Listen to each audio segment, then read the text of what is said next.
must be lights burning brighter somewhere. Got to be birds flying higher in a sky more blue.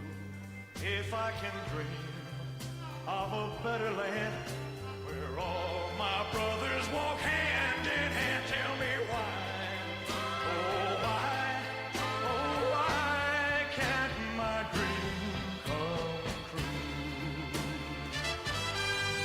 Oh why? There must be peace and understanding sometime.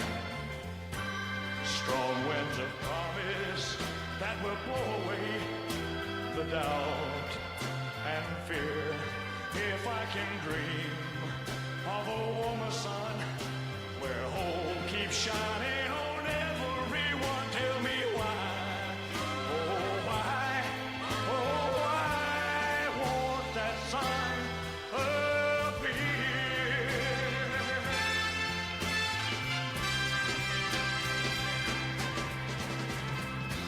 We're lost in a cloud.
Is this our only spot? No. Oh.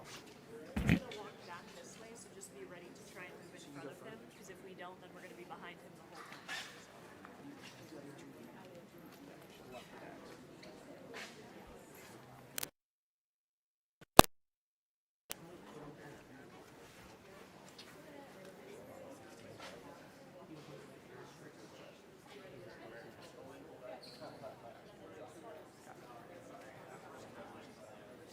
We're going to be doing just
Caroline? Lovely.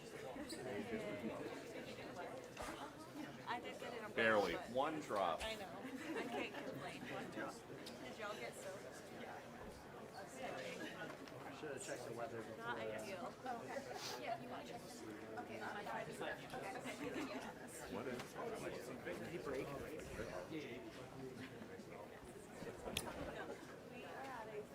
Her go again? Lab factory. Where they're hiring more American workers.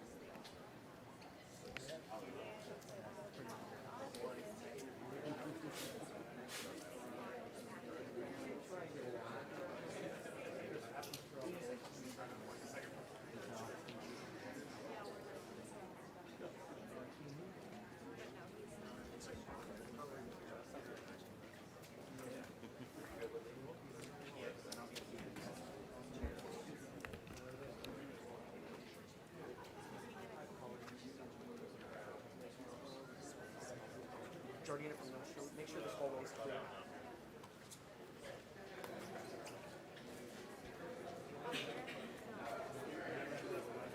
Yeah. Yeah.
Oh, wait,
a great company.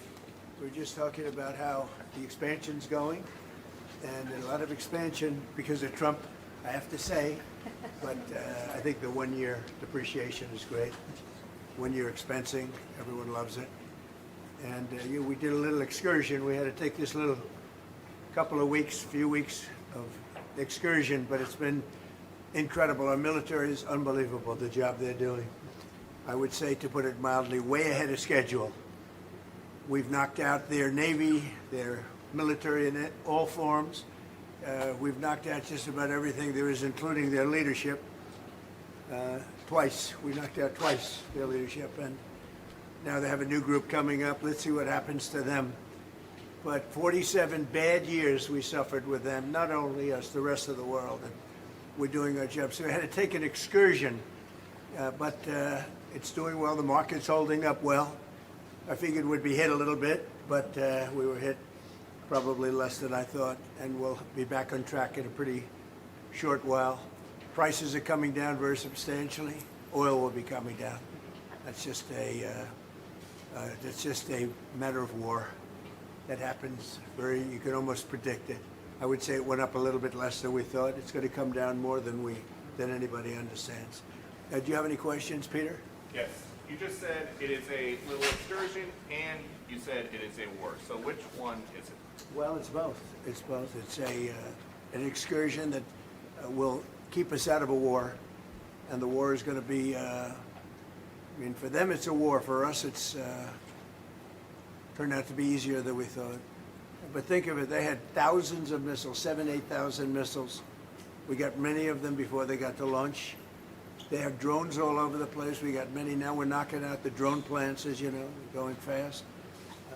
They started talking about mines, so we hit 28 mine ships as of this moment, 28. Using the same weapon, the exact same weapon that we use against the drug dealers in the water. We have, as an example, we had tremendous drugs pouring in through the waters, through the sea, and now we have almost none. It's down 97% through water. Now we'll do it through land. The land is easier than water. But this is a great honor being here. It's a great company. I've known it for a long time, and you have done a fantastic job. And I'd like to congratulate you. Thank you. It's the colleagues' work. See the colleagues. Talks about it yourself. It's a new form of physics. You said before, my associates, my colleagues, what about people that just work for you? No, right? They're colleagues. 25 years That's of why it's working doing together. That's why it's doing so well. Congratulations. Great company. Thank you very much. Thank you. Great honor. Thank you. Thank you, everybody. Gentlemen, we thought it would just be good to introduce some of our best Sure, let's go.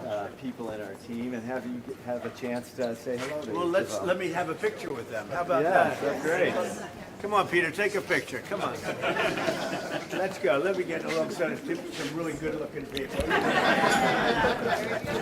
right, let's go. There you go. This guy here, Pulitzer Prize. Nobody.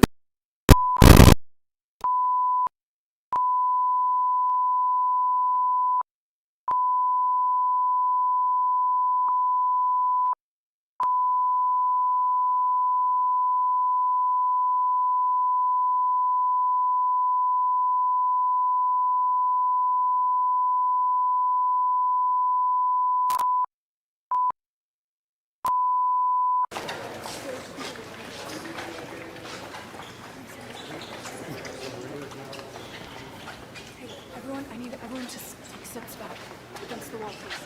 Everyone move back.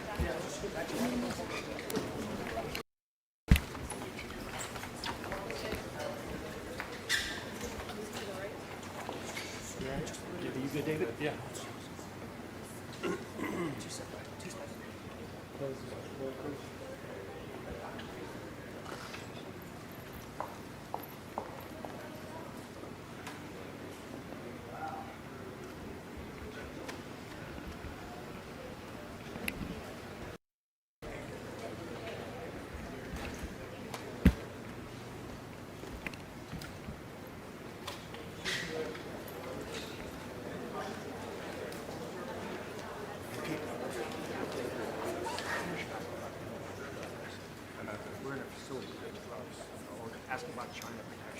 anyone, ask about pharmaceuticals to some capacity.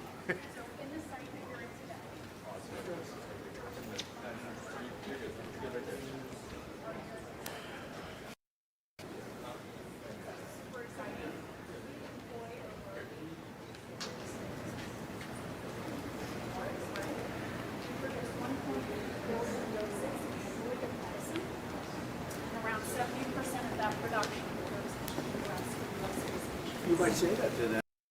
Interesting. Some great information about the company, please.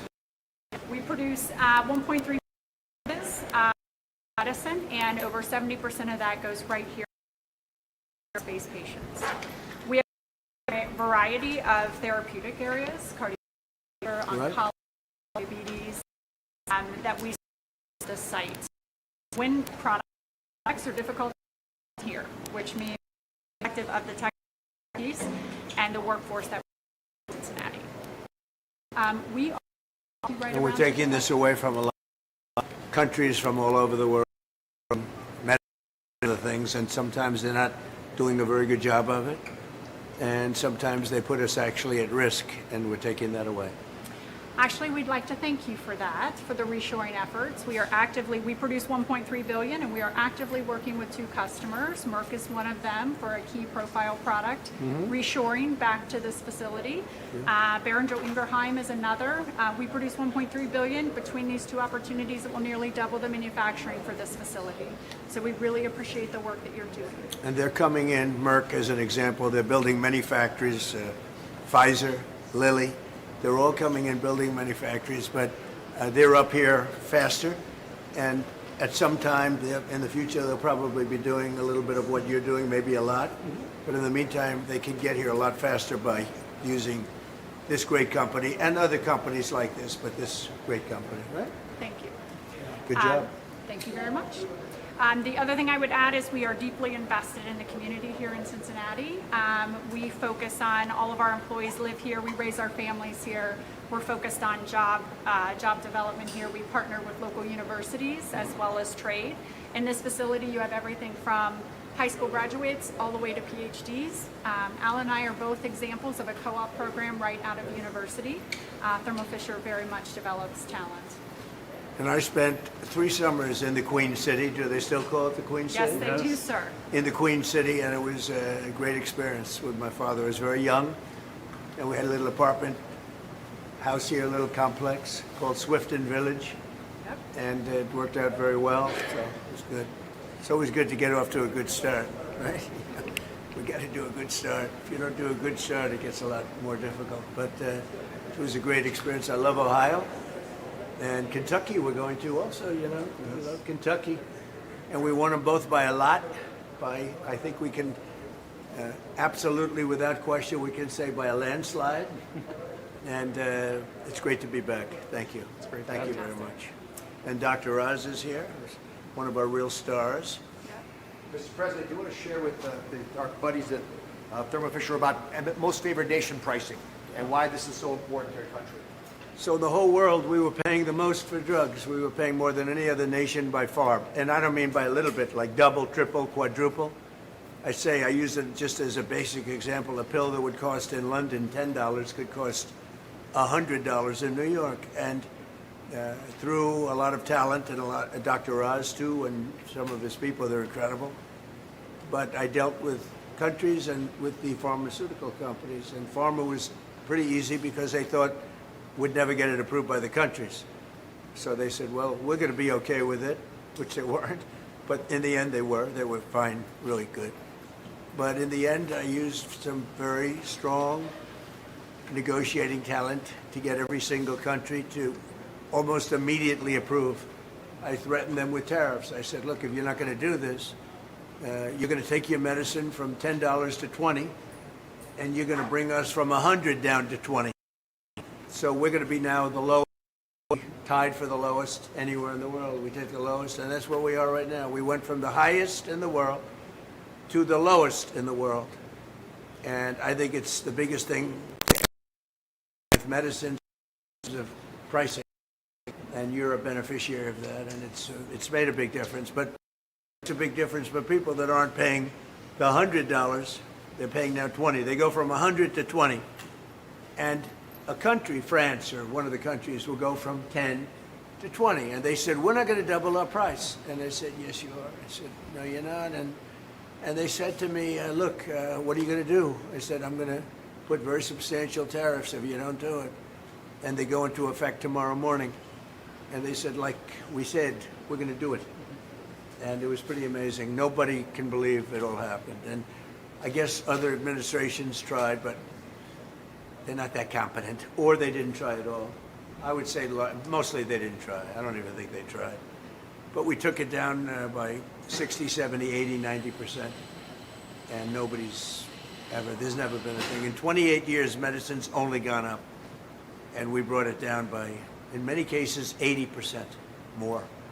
So it's an honor, and you're a big recipient because it's good for your business, right? Absolutely. Thank you very We're much. proud to be a part of the American supply chain and reshoring pharmaceutical operations. So thank you very much. That's what we're doing. We're bringing it back to our country, where it should be. Thank you. Mr. President, Alan was actually going to show you a little bit about our packaging operation Okay. and how we bring medicines to patients here in the U.S. We'll let the media, I didn't say fake news, please. I don't, there are too many professionals. So I refuse to call you fake news, all right? See how nice I am? They say, what are you doing? Show me. Over here. You might see it's interesting stuff. So to give you a little on the line here. Okay, we have these zones for the visit. As you saw over there, the folks are gowned as far as part of the pharmaceutical manufacturing process. We're on a packaging line, one of our 3 bottle lines here at the site. And this is the last step of the process here. So it's a U-shaped line. We kind of walk you through. We have line stage to give you a feel. On this part of the line here, the bottles are getting oriented and on the line. Then they come in here into the next spot, which is known as our filler room. So that's where we have the filler. Tablets are going into the bottle. It's very accurate. So check with Do you ever get one extra tablet? There are times where we get one extra, but That's devastating to the bottom line. But there's a way checker, so we catch all of those. so past all that, in this whole filler room, it's part of a higher cleanliness zone. So before it leaves that space, the cap is on the bottle, and it has gone through induction sealing so that it's foil sealed. As it comes through the rest of the line here, it'll come through, and then it gets the label at the back here of the line. And then it's labeled with a serial number. Serial number. And then it goes to the back end of the line here where we get the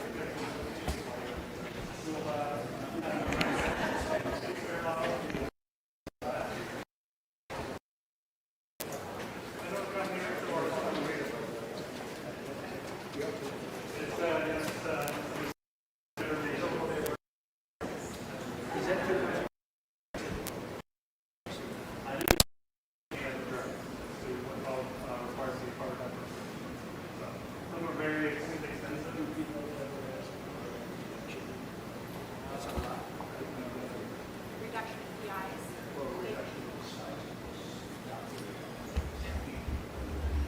There's actually quite a few regulations around towards so having to do so that so that's important. But some customers do. They ask for a cleaner insert, so they're nicely inserts into the bottle. That's a large amount.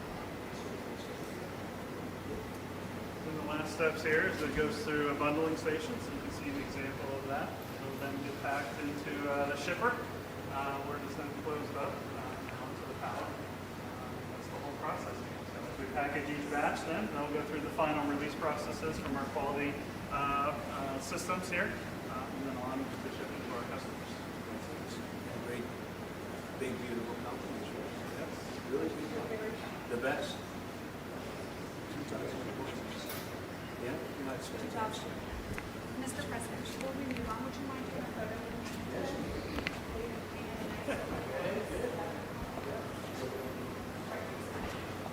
Mike?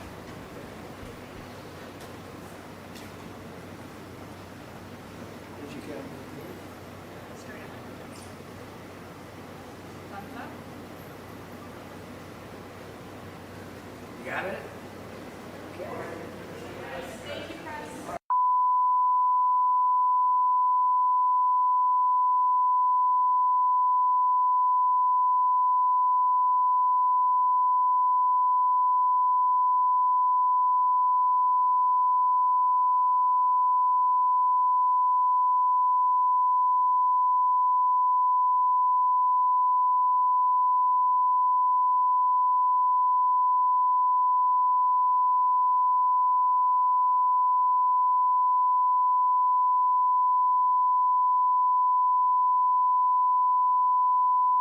Through the night that our flag was still there.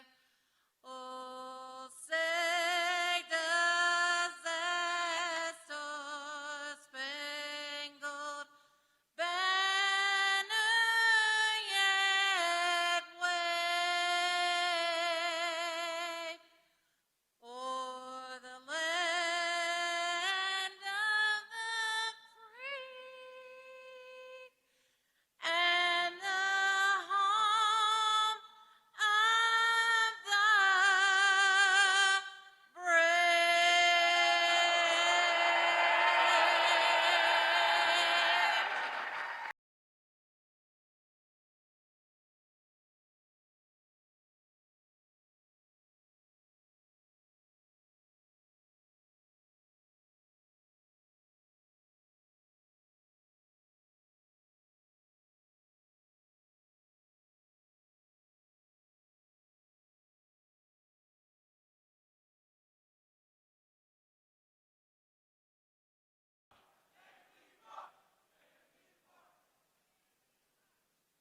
Ladies and gentlemen, please welcome to the stage Kentucky Secretary of State Mike Adams. The night we met, I knew I needed you so. And if I had the chance, I'd never let you go. So won't you say you love me? Hello, Kentuckians. Thank you for coming to welcome President Donald Trump. President Trump has shown Kentucky a lot of love, and as you can see, the feeling is mutual. As Kentucky's chief election official, I'm proud to say we require a photo ID to vote in our elections. President Trump is right. Every state in America should do that too. As Kentucky's chief business official, today I'd like to talk about how President Trump's leadership is benefiting our economy. Kentucky is not a wealthy state. The ruinous results of Joe Biden's administration, the highest inflation in 40 years, hit us hard. From day one, President Trump has worked to get this country back on track and to make it great again. President Trump has lowered our taxes, spurred investment, and promoted American job creation. Since he took office last year, Kentucky has added more than 60,000 new homegrown businesses. These new ventures, starting in garages and spare bedrooms, will be the big employers of the future. And that's not all. We also see new investment from large established companies.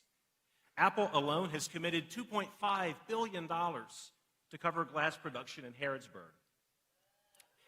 His One Big Beautiful Bill Act is brightening our futures, whether it's making his 2017 tax cuts permanent or eliminating taxes on tips and overtime.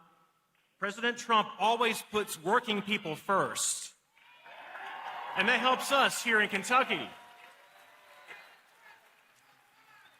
One more thing about the big, beautiful bill. It's not just pro-taxpayer and pro-worker. It's also pro-child. His bill includes an educational opportunity tax credit program that our states can implement. It helps families pay for tutoring, after-school programs, technology, or school supplies, whether their child attends a public school or a private school. Our General Assembly just passed House Bill 1, sponsored by Kim Mosier, who's here today. And they have authorized me, let's give her a hand.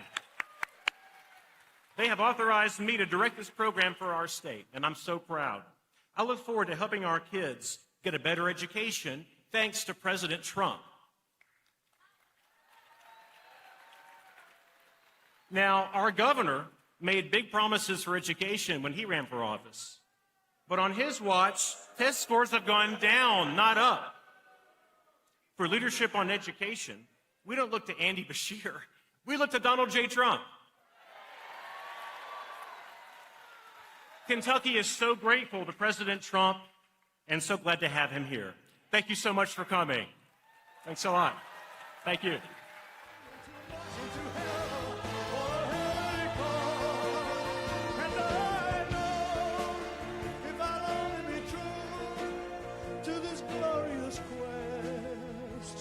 And my heart will lie peaceful and calm when I'm laid to my rest.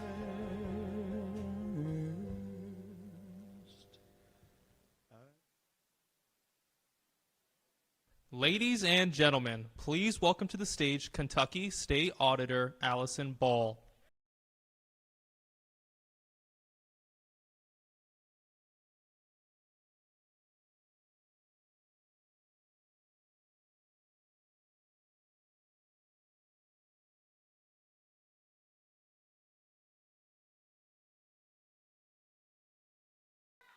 Good afternoon. My name is Allison Ball. I am the Kentucky State Auditor, and I'm excited to be here in Northern Kentucky with my Northern Kentucky friends and my friends from across the Commonwealth of Kentucky who have driven here today to hear the duly elected President of the United States, Donald J. Trump, and we're excited. We're excited to hear his plans for the golden age of America. And let me also be, I think, the first to say, President Trump, welcome back to Kentucky. Mr. President, we are glad you're here. We are excited to have you. My job as Kentucky State Auditor is to be a watchdog of taxpayer dollars. I root out waste, fraud, and abuse, and I keep an eye on the deep state. That's why I was excited a few weeks ago when I heard that President Trump was launching a brand new initiative focused on rooting out waste, fraud, and abuse. He is launching a task force led up by one of our Eastern Kentucky relatives, Vice President J.D. Vance, to root out waste, fraud, and abuse.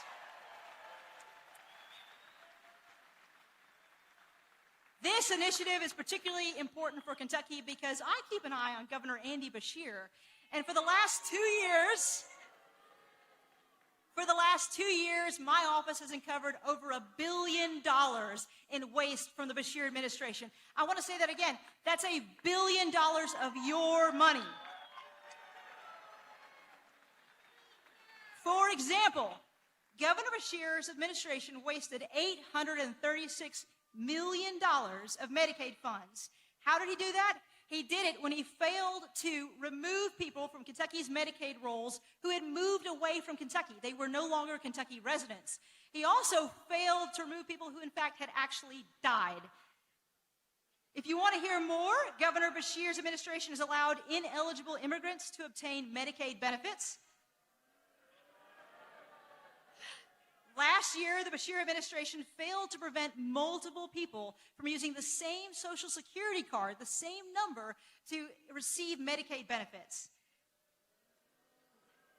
Last year, the Beshear administration allowed illegal immigrants to receive in-state tuition for our state schools. This violates federal law. And in fact, it's so bad that President Trump has actually sued Governor Beshear to stop this from happening. And listen to this one. The Beshear administration has allegedly allowed the creation of a black market in the transportation cabinet that is selling state IDs to both legal and illegal immigrants. Now, my recent review of executive branch expenditure uncovered a few interesting things. One thing in particular, we found $413 million of questionable expenditures, including $39 million of taxpayer dollars used in advertising. This includes $250,000 used last year to tell people to get the COVID vaccine. That's in 2025, not 2020. That also includes Governor Beshear's administration spending over $7.4 million on out-of-state travel, international travel, including limousine rentals, luxury hotels, and expensive dinners. Governor Beshear also gave $338,000 to a former staffer to host exclusive VIP Kentucky Derby events. Now all this is about to stop because I'm going to have some help from President Trump and Vice President J.D. Vance. I'm going to have more help than ever before. I will uncover more than ever before in Kentucky waste, fraud, and abuse. I'm excited to get to work with President Trump, put a stop to these wasteful expenditures. It's an honor to serve you as Kentucky State Treasurer. God bless you. I'm proud of you for being here. God bless our troops.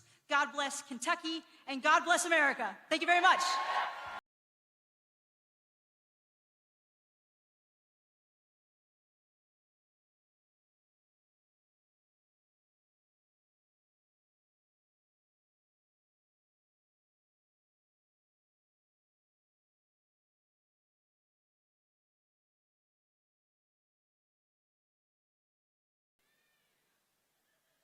Ladies and gentlemen, please welcome to the stage Kentucky Attorney General Russell Cole.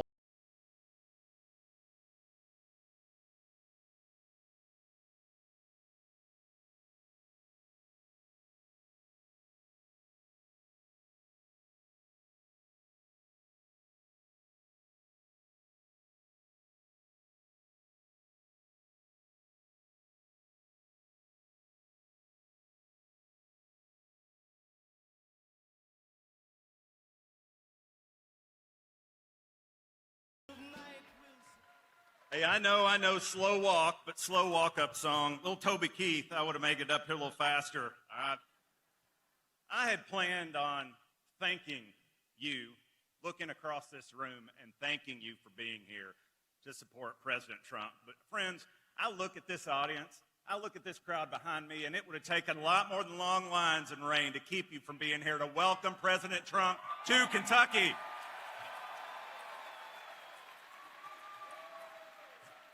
It is an honor. It is an honor to serve as your Attorney General. It is my privilege to stand with our president because Kentucky once again has an ally in the White House.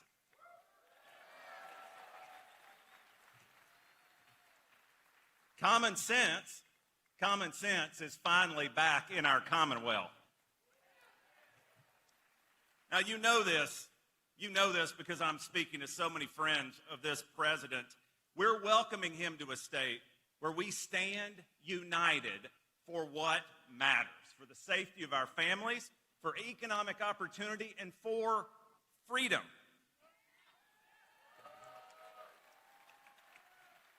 You know this, it's on our flag, it's on our seal, united we stand. And that's why we're here. That's why we're here in Northern Kentucky, where leaders know how to stand united in law enforcement, in infrastructure, and certainly, look around, in job growth. It's what makes events like this at Verse Logistics possible. And I promise you, the men and women I serve with in your Attorney General's office are standing united with President Trump. Here.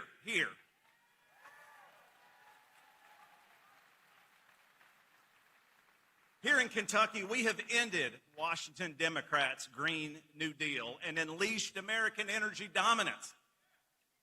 Why is that? Well, it's because we all know that our energy future, and let's pause for a minute and be very serious. We know that our national security, the security of your family and mine, will be powered by Kentucky coal.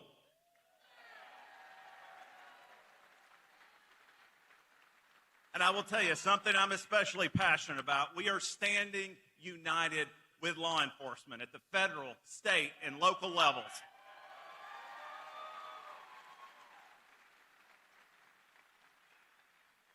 That means we're not going on talk shows and throwing federal agents under the bus. We're standing strong with ICE. We're standing strong to protect our borders.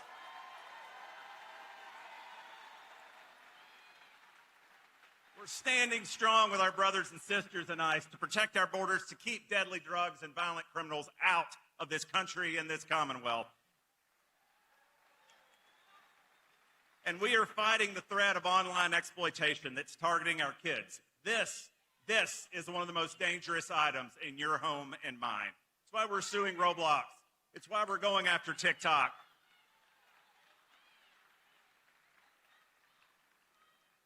I say this, it's not happy talk from a podium, because this fight, this is the opioid fight of our time. This is the opioid fight of our time in office, and we will do our best to fulfill our duty to protect Kentucky kids.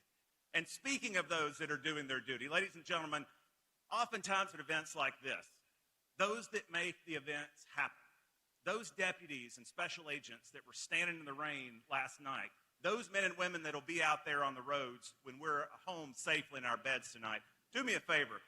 Stand to your feet and let's honor the men and women of the United States Secret Service, the Boone County Sheriff's Office, and Kentucky law enforcement.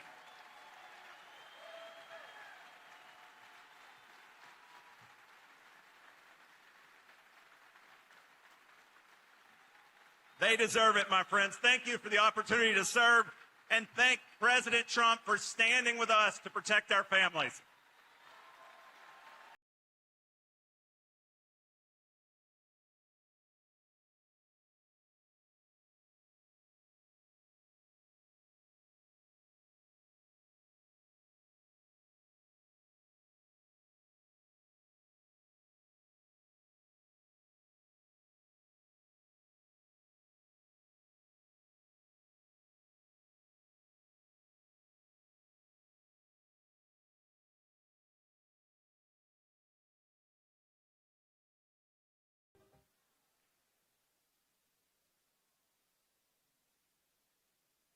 Ladies and gentlemen, please welcome to the stage former Navy SEAL commander and Trump-endorsed candidate Ed Galrine.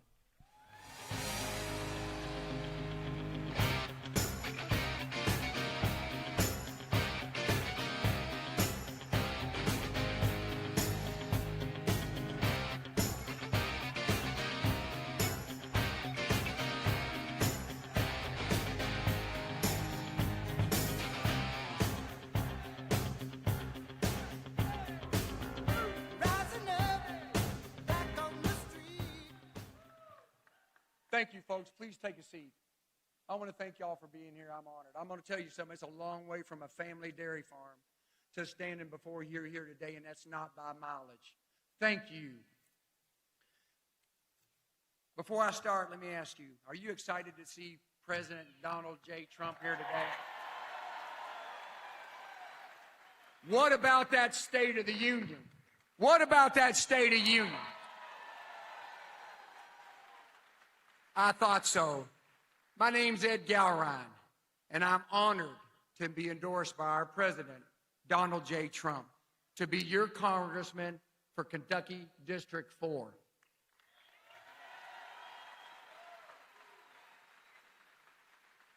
Thank you.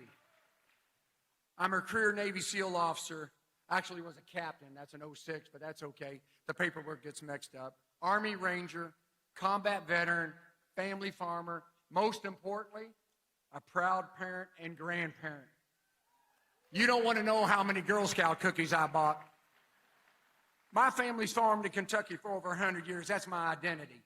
That's where I learned the values of grit and teamwork, and my family and my lords has supported me to the point that I stand right in here before you today. But during the 1980s, when I was on that farm, President Reagan inspired me to serve. So I sought out the toughest program there was, the Navy SEAL Officer Program. It's not like the books or the movies. I did not have the luxury of just being a Navy SEAL. I was an officer. The buck stopped with me. It'll stop with me for you in Congress in Washington, D.C. when I partner with President Trump. It was a privilege to serve our nation for an active duty career spanning 3 decades. As a leader on 7 different SEAL teams, to include twice on SEAL Team 6. I can't take credit for those 4 Bronze Stars, those presidential citations, earning Ranger qualification, or multiple combat action ribbons. No. The credit goes to those who I served with, many who did not come home. When my military service ended, I came home to Kentucky. My family, who's here today, got me help started back farming. And I continue to serve veterans and their families. Then unexpectedly, I get contacted by the White House last October. The president wanted to meet with me. They didn't say why. They just said, Ed, come on up. The president would like to see you. So I went on up there to meet with the president, and I'll share you generally what happened. We talked extensively, but after I commented and I basically told him how wonderful he thought it was that he moved President Reagan's photo over there behind him, his portrait, I should say, he turned to me and said, Ed, you need to serve. Every month counts, every week counts, every day counts, every hour counts of my term. Your nation needs you to serve, your district needs you to serve, your party needs you to serve. You need to serve again. For the same reason I joined when President Reagan inspired me, faith, family, freedom, duty, honor, country. There were no bonuses for joining as a Navy SEAL officer in 1983. Nobody had heard of them. I said, yes, sir, Mr. President, I will serve.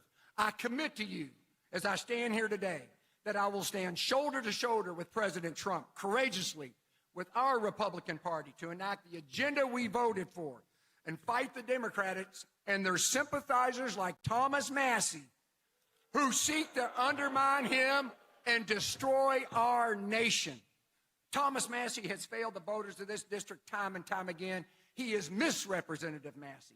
He's joined the Democrats in the squad to block the president and our Republican Party. He voted against President's plan to secure the border and all his other agendas to include rebuild our military and the tax cuts.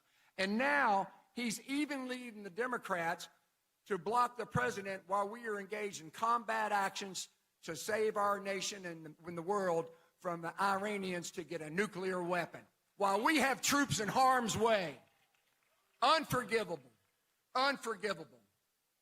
You deserve a congressman who stands united with you, the Republican Party, and the president. And President Lincoln was never more right than now when he said long ago, united we stand, but divided we fall. The president understands that, the Republican Party understands that, and you understand that, and I understand that. Thomas Massey does not understand that.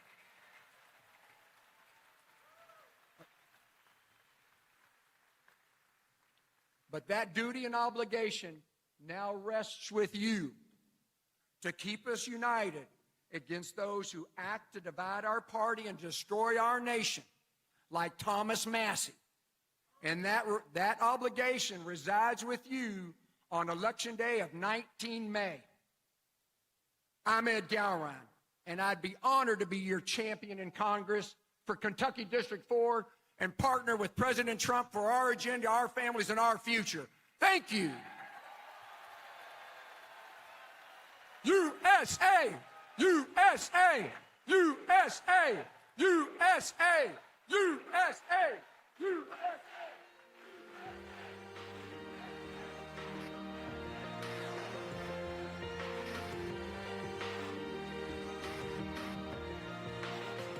Yeah, you can be the greatest, you can be the best, you can be the King Kong banging on your chest. You can beat the world, you can beat the war, you can talk the guy, go banging on his door. You can throw your hands up, you can beat the clock, you can move a mountain, you can break rocks. You can be a master, don't wait for luck, dedicate yourself and you can find yourself. Standing in the Hall of Fame, and the world's gonna know your name. Cause you burn with the brightest flame. And the world's gonna know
Astronauts be champions, be truth seekers, be students, be teachers, be politicians, be preachers, yeah. Be believers, be leaders, be astronauts, be champions, standing in the Hall of Fame. And the world's gonna know your name. 'Cause you burn with your God's flame. And the world's gonna know your name. Living on the walls of the Hall of Fame. Be a champion, you can be the best. You can be a champion, hanging on your chest. You can be a champion, be the wall. You can be a champion, hanging on the wall. You can be a champion, you can be the clock. You can be a champion, you can break rocks. You can be a champion, with the luck. Can it be a champion, standing in the Hall of Fame?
monsters crawl in search of blood to terrorize your neighborhood.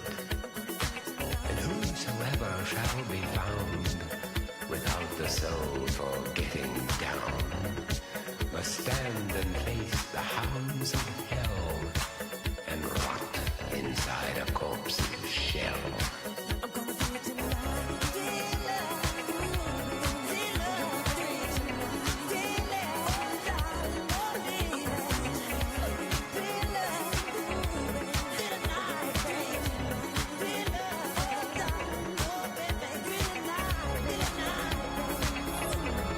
The foulest stench is in the air, the funk of 40,000 years, and grisly ghouls from every tomb are closing in to seal your doom.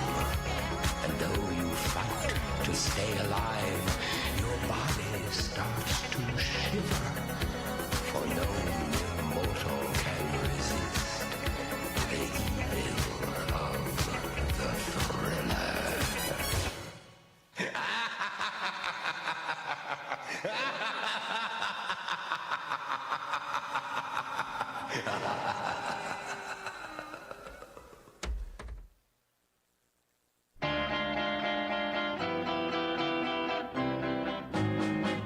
Hold me close, hold me tight, make me thrill with delight. Let me know where I stand from the start. I want you, I need you, I love you with all my heart. Every time that you're near, all my cares disappear. Darling, you're all that I'm living for. I want you, I need you, I love you more and more. I thought I could live without romance until you came to me. But now I know that I will go on loving you eternally. Won't you please be my own? Never leave me alone, 'cause I die every time we're apart.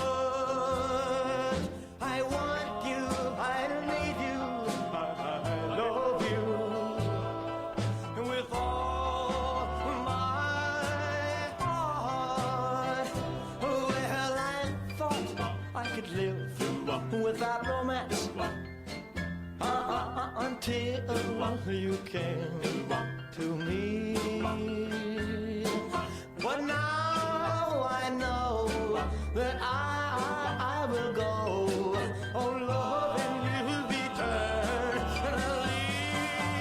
Won't you please be my own? Never leave me alone, 'cause I die every time we're apart. I want you, I need you, I love you with all my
to dream the impossible dream, to fight the unbeatable foe, to bear with unbearable sorrow, to run where the brave dare not go, to right the unrightable wrong, to be better far than you are, to try when your arms are too weary, to reach the unreachable star.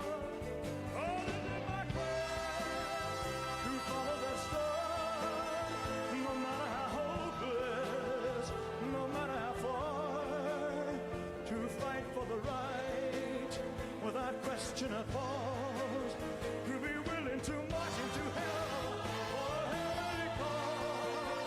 And I know if I'll only be true to this glorious quest, that my heart will lie peaceful and calm when I'm laid to my rest.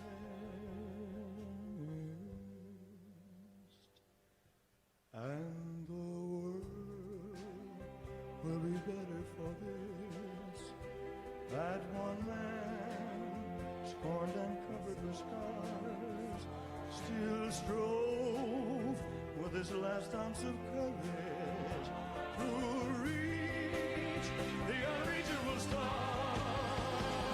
And the world will be better for this. Oh, that one man, born and covered with scars, he still strove with his last ounce of courage to reach the unreachable star.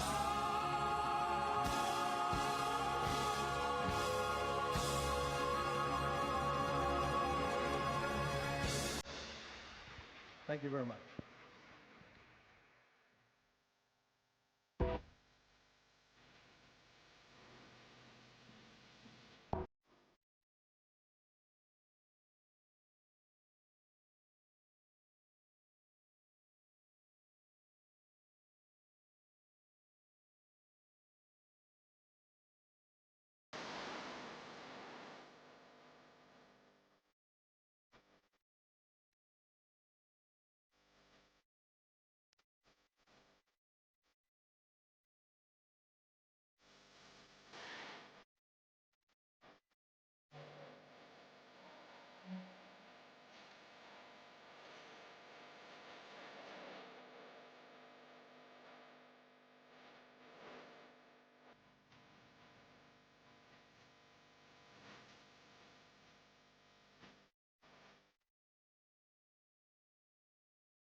been selling my soul, working all day, overtime hours for bullshit pay, so I can sit out here and waste my life away, drag back home and drown my troubles away. It's a damn shame what the world's gotten to for people like me, people like you. Wish I could just wake up and it not be true, but it is. Oh, it is living in the new world with an whole soul. These rich men north of Richmond, Lord knows they all just wanna have total control. Wanna know what you think, wanna know what you do, and they don't think you know, but I know that you do. 'Cause your dollar ain't shit, and it's taxed to no end. 'Cause the rich men, north of Richmond.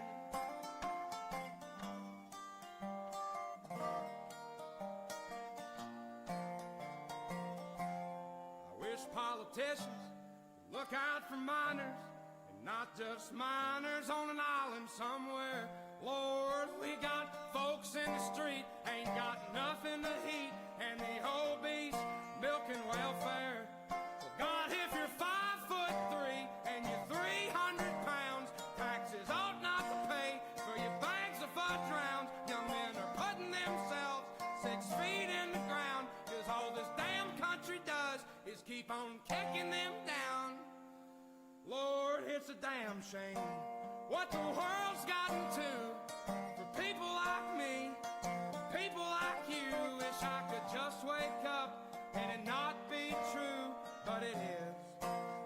Oh, it is living in the new world with an whole soul. These rich men north of Richmond, Lord knows they all just wanna have total control. Wanna know what you think, wanna know what you do, and they don't think you know, but I know that you do. 'Cause your dollar ain't shit, and it's taxed to no end. 'Cause the rich men, north of Richmond.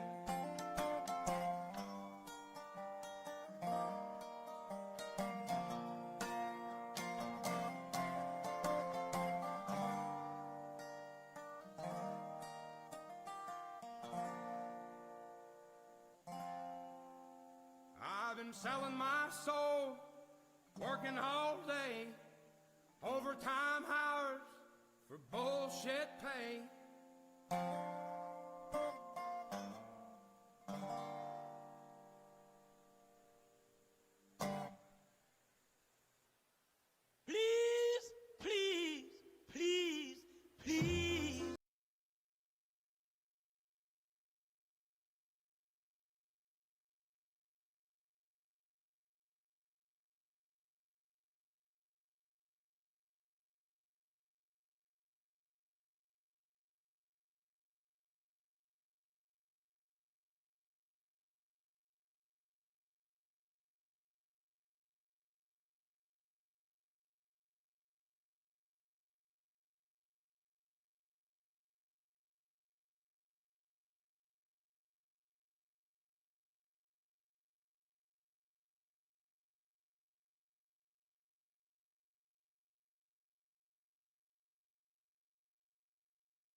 You see in this country that's being built, you get what's called expensing, meaning a deduction in the first year. 1 year, it's the bit. Now, to a lot of people, that doesn't mean. To me, it means something else. It means jobs. That's why we have so many jobs, the best jobs ever.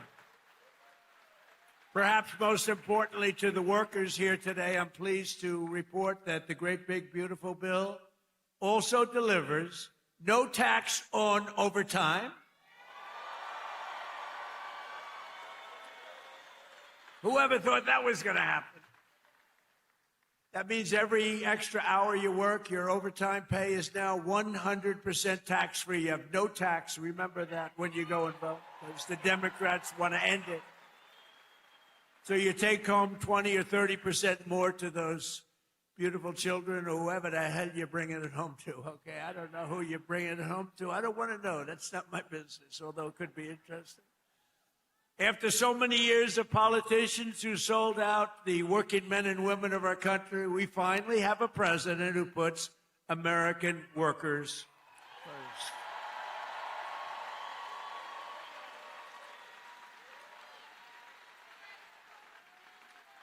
With us today are the front row Joes. You know, they have followed me. What are you up to? About 350 rallies, right? 350 rallies. I don't know what the hell they do. I don't know where they get their money, but they follow me a lot. We have a lot of people. They follow, just like a tour. But they're front row Joes. They're like professionals at getting on the front row. Thank you. And there's a lot of them, too. Thank you very much. Great honor. So a short time ago, under a man named Sleepy Joe Biden, has anyone heard of him?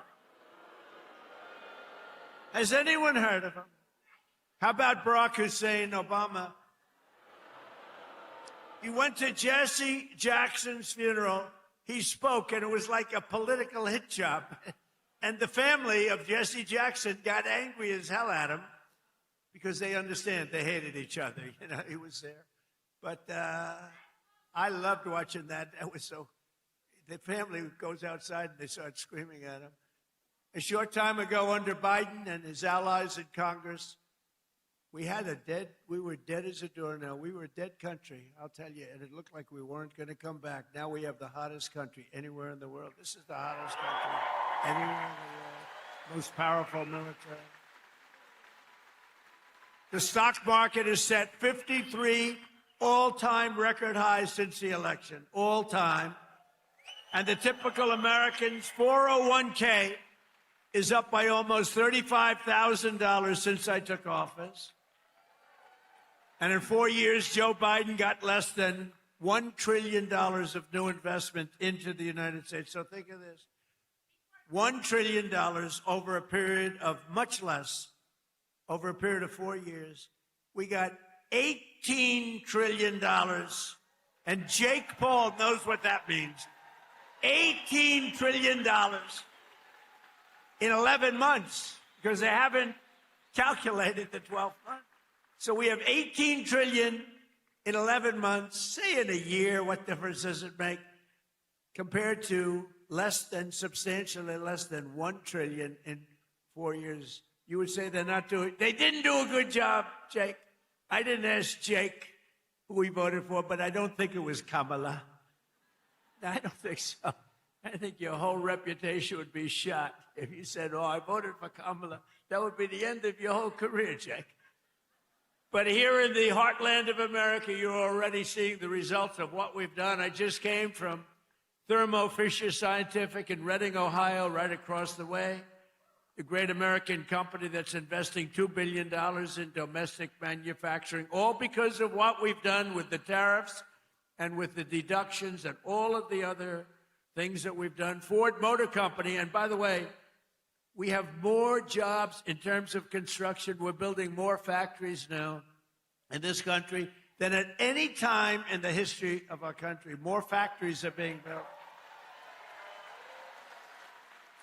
And Ford Motor Company, a good old staple, has announced a $2 billion assembly plant in Louisville, Kentucky, which will support more than 2,200 Kentucky jobs. And I was with Ford the other day. I was in Detroit, and Bill Ford, the head of it, he had an advantage over everybody else in getting the job, but that's okay. He was born Ford, but he was showing me a plant that was built in like 1914, very old, one of the biggest plants in the country, but one of the oldest. And they were getting ready to shut it down a year and a half ago. And then he heard Trump was running, and he sort of said, let's wait. So they were getting ready to shut it down. It was on minimal time. It was just a question of time, but he said, let's wait. And he waited. And they just announced 2 weeks ago that they're now going to run 7 days a week, 24 hours a day, building the Ford 150. Big difference. It's a big difference. That's a big difference. You shut it down or you run 24 hours a day. And they're doing a good job. Apple, a great company, $2.5 billion to manufacture 100% of the glass for iPhones and Apple Watches right here in Kentucky factories, all being made in Kentucky. And Apple's spending $650 billion on new plants all over the United States. Think of that. Who the hell else could have done this? Nobody else. Nobody else. I say it kiddingly, but I'm actually not kidding. Nobody else could have. He's done a good job, Tim Cook. But $650 billion, think of it. And just 2 days ago, GE Aerospace, they're doing phenomenally, announced a $1 billion investment in American manufacturing, including $115 million right across the river in the Queen City, Cincinnati. I love Cincinnati. So jobs, factories, and new investments are pouring in as they do. We have added 70,000 new construction jobs in just a short period of time, including 8,000 brand new construction jobs in Kentucky. Okay? Kentucky. I love the way a real Kentuckian pronounces it, but if I do it, but I love Kentucky. More Americans are working today than any time in history, and that number is going to be, wait till you see the numbers by the end of the year. We did an excursion. You know what an excursion is? We had to take a little trip to get rid of some evil, very evil people.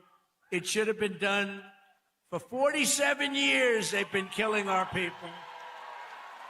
47 years. 47 years.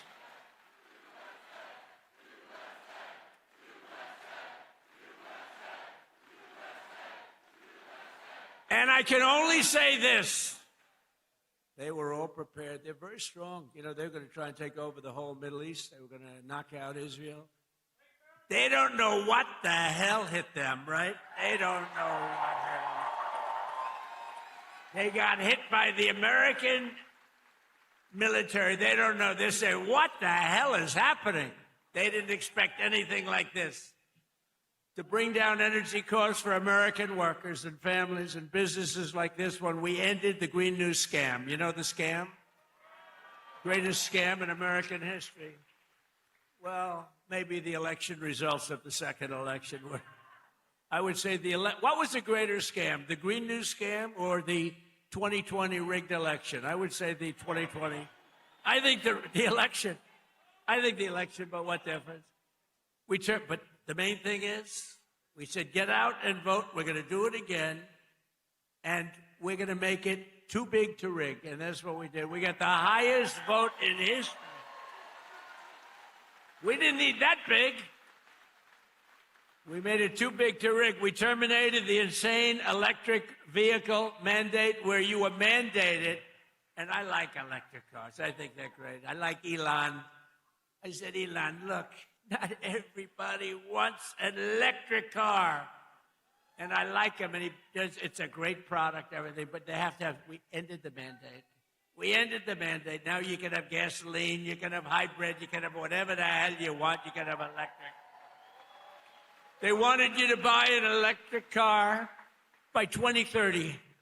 There's only one problem, you can't charge it. You ever see a charger? You're driving down the road, you're running a little low, and they say, electric charging plant 150 miles up the road.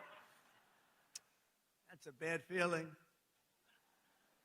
And we massively increased production of American oil, natural gas, and clean, beautiful Kentucky coal. And we're not allowed in the Trump administration, we're not allowed to use the word coal without preceding it with two words, clean, beautiful. We say clean, beautiful coal. And we had Doug Burgum the other day, Secretary of the Interior, who's great, and Chris Wright, Secretary of Energy. And they were giving a long speech on coal. And I tried to stop them. I was in the audience. They kept saying, clean, beautiful coal, clean, beautiful coal, clean, beautiful. And after about like 40 times, I said, wait a minute, just say coal. It's too much. It's too much. But it's clean, beautiful coal, and it's back, and it's roaring back. You know, it's interesting. China uses a lot of coal. China's very smart. They use coal. What they don't use much of, if at all, are windmills. So they make all the windmills, and they sell that garbage to us. Round and round it goes, keeps losing money. Every time it goes around, it loses $25. That's a lot, you know. And kills a lot of birds. Kills them all. You know, if you shoot a beautiful bald eagle, they put you in jail for 5 years. Windmills kill them by the thousands.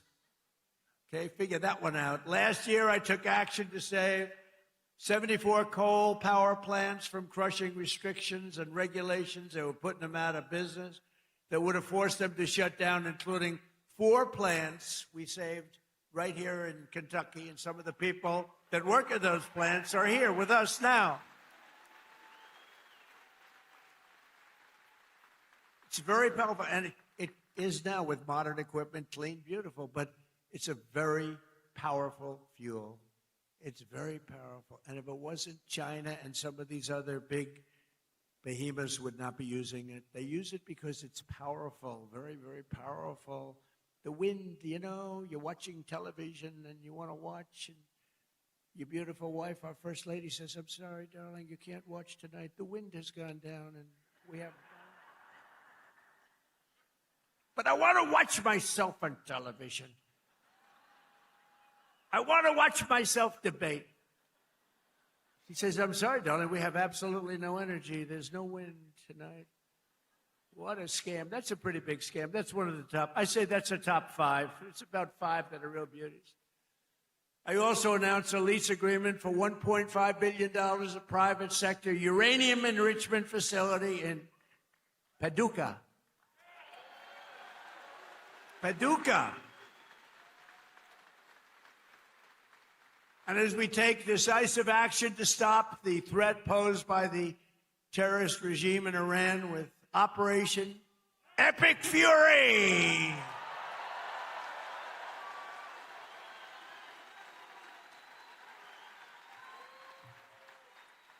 Is that a great name? Well, it's only good if you win. You know, you can only do.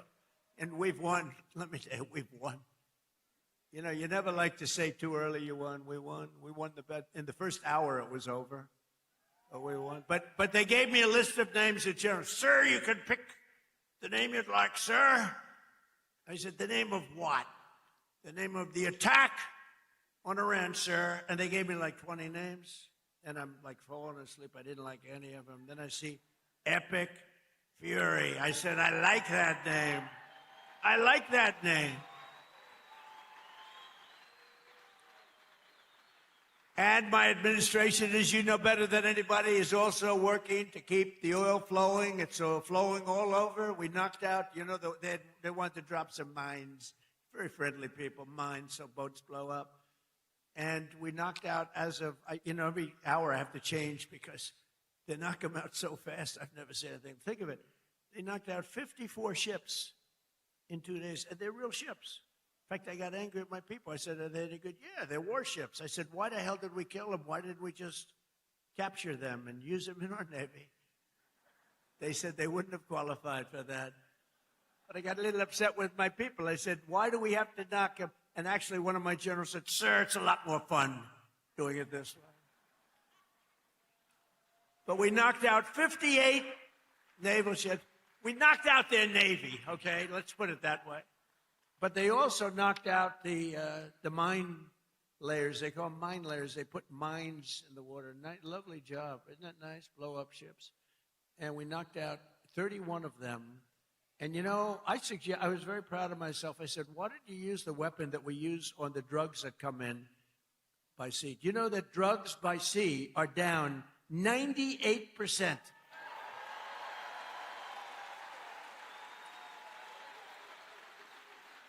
And I said, that's a hell of a weapon. And they said, well, give it a shot. It worked very well. We've knocked out, I think, 28 or 29, all of them, almost all of them. They'll all be gone. By the time I'm finished speaking, they'll be gone. These people work very fast. But I'm pleased to report that earlier today, the International Energy Agency agreed to coordinate the release of a record 400 million barrels of oil from various national petroleum reserves around the world, which will substantially reduce the oil prices as we end this threat to America and this threat to the world. We don't want to leave early, do we? We got to finish the job, right? Over the past 11 days, our military has virtually destroyed Iran. Tough country. Their air force is gone. Totally gone. That took the better part of about 3 hours. They no longer have radar. They don't have anti-aircraft equipment. They don't have anything. Their missiles are down 90%. Their drones are down 85%. We're blowing up the factories where they're made left and right. And frankly, nobody has ever seen anything like it. Nobody's ever seen anything like what you're witnessing now, and that can include the original killing of Soleimani and al-Baghdadi, two of the worst killers in the world that I did, as well as Operation Midnight Hammer, where we totally obliterated Iran's nuclear potential. We obliterated it. They don't have nuclear potential. And then after Midnight Hammer, and then we left, we figured that'll be the end of them for a while. But they started again. That's why we got to finish it, right? We don't want to go back every 2 years. And that's because, there'll be some day when you don't have me as president. You'll have perhaps you'll have a weak, pathetic person like we've had in the past, mostly all. Like Barack Hussein Obama, who signed one of the worst deals ever with Iran, where they were going to give up everything. Remember when he filled up a 757 with billions of dollars of cash and sent it to Iran? Billions. People forget that. That's when I realized the presidency is very powerful. When you could put over $1 billion in an airplane and fly it over and give it to a foreign country that's your enemy. How stupid was that? But that deal, the Iran nuclear deal, gave them the right to have a nuclear weapon as of 3 years ago. If I didn't terminate that deal, I terminated it very quickly. If I didn't terminate that deal, they would have had nuclear weapons, and this world would right now be a different place, much different place. Believe me. And then Biden, he came along. He had no clue. He didn't know what the hell he was doing. But what they did was incredible. Everything they did was wrong. Think of it. Afghanistan, Biden, Afghanistan. The most embarrassing day in the history of our country. Embarrassing. 13 dead, but hundreds and hundreds are dead from, I count both sides, you know, I do. I count both sides, sorry. But hundreds and hundreds of people dead. And instead of leaving from Bagram, they fled. You know, I hate to even say it. There's no reason. We were in there. I was the one, we're going to get out. We're going to get out with strength and dignity. We're pounding the hell out of them. They didn't like Donald Trump, the Taliban. They would do anything I asked them to do. You know that. And this guy comes in, left all the equipment behind. I said, every piece of equipment will be taken out with us. They said, no, it's better to leave the plane. I said, why is it better? Well, I think it's more cost efficient to leave the plane. No. You got a brand new fighter jet, $150 million. You give it a tank of gas, little jet fuel, and you fly it out. They said, sir, I think it's better to leave the plane. These are the exact opposite generals as we have now. Do we love General Raisin Cane? He's great. But oil prices are already coming back down, and it's going to come down, but we're not leaving until that job is finished, and it's going to be very fast. It's going to be very fast, but we're not going to count on having competent presidents. We have to assume we're going to have incompetent ones, like the one we had last time that couldn't walk off a stage. Remember? He'd finish with a speech. The speech would last about 2 minutes. People would come out, not many, like 2 people. And he'd be finished with the speech, and then he could never find his way off the platform. He'd look around over here. There's so many stairs. Like I have 4 sets of stairs on this platform. Usually they have at least that. He couldn't find, or walking up Air Force One. Now, I know the problem with this, it can happen. You could slip. I could slip. I came downstairs today that was soaking wet. You know, it's a little rainy today.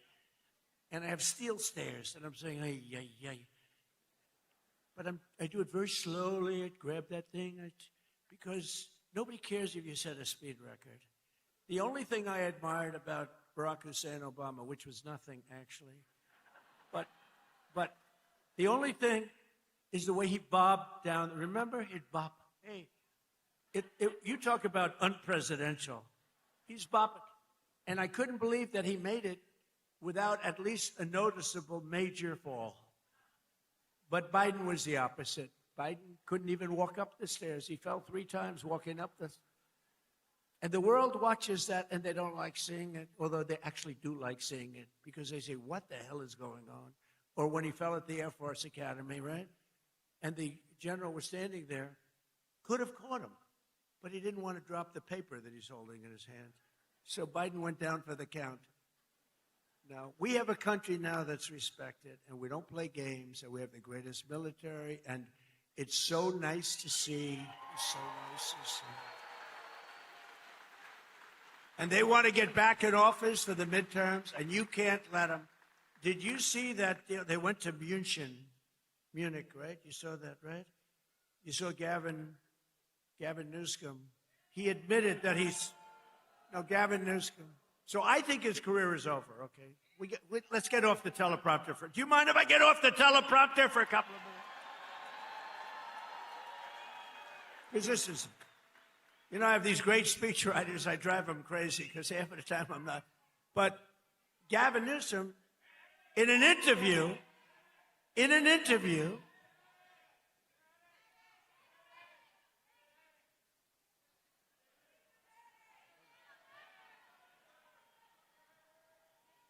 you have a doctor in the house, please? Doctor?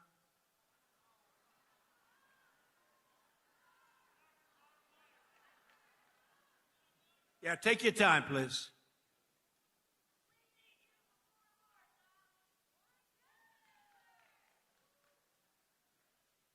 Take your time.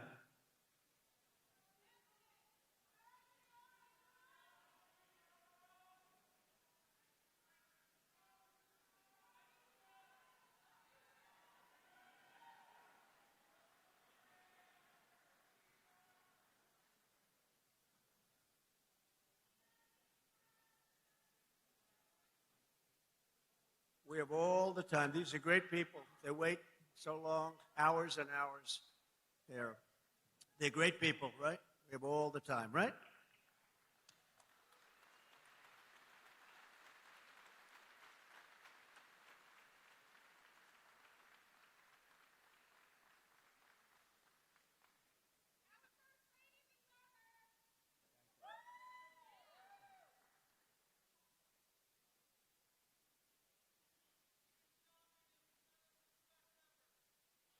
Thank you.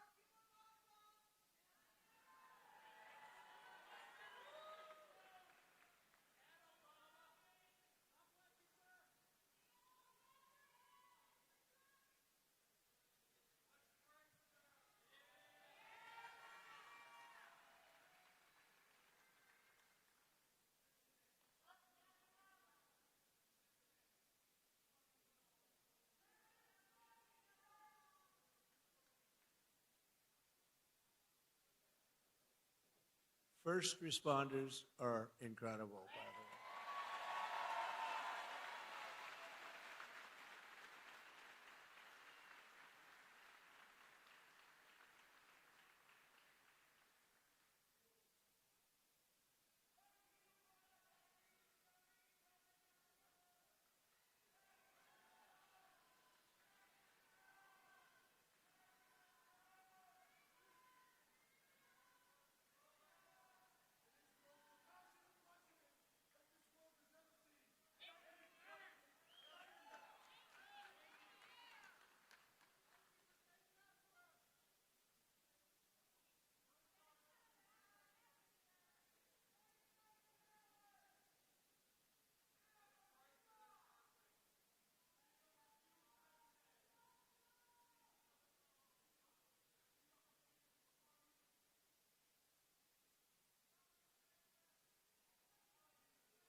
Want to play a song?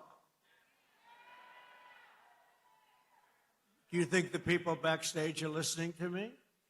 How about Ave Maria? Well, because is going to be okay. How about putting it in right now, Ave Maria, if they are listening? Ave Maria by Pavarotti. Right?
Take your time, doctor. Take your time.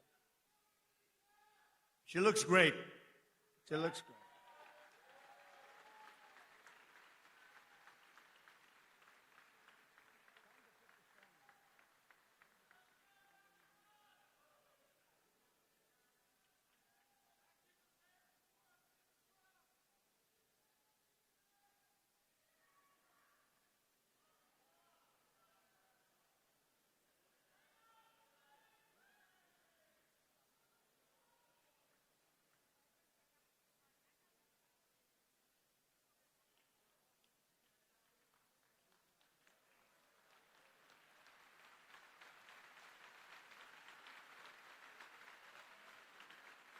It's Dr. Oz. Can you believe it? Dr. Oz. Wow. He's a good doctor. Thank you, Oz.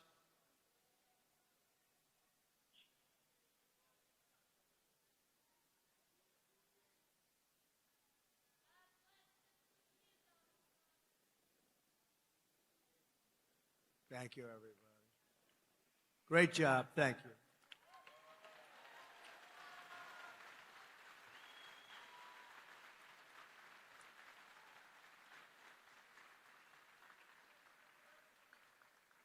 Well, thank you very much. We're talking about Gavin Newsom. Doesn't seem like a very good subject right now. It made that young lady not feel so good.